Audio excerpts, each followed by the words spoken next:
This weekend that Ofsted inspectors are using the lack of gender identity teaching as a reason for downgrading primary schools. According to a report in The Telegraph, one school was told it requires improvement and mentioned prominently that pupils do not learn about gender identity or gender diversity.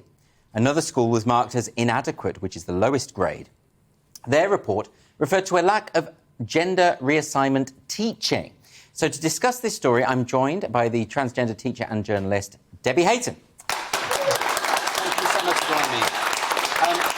This is an interesting one because there have been lots of controversies around gender identity and how it ought to be tackled in an educational scenario. Do you think that it is right that schools should be marked down for not promoting this particular worldview?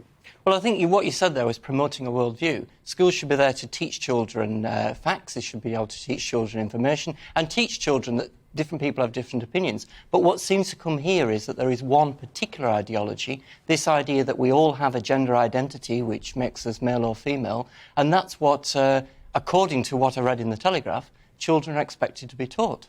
So they're not being told, well, there are people who have a gender identity or feel differently about their nature, and this is a reality of life. They're being taught that this is a thing, that you all have a gender identity. Is that the problem here? Yeah, because I don't think anybody has a gender identity. I don't think it's necessary. I don't think it's necessary to explain that somebody's trans.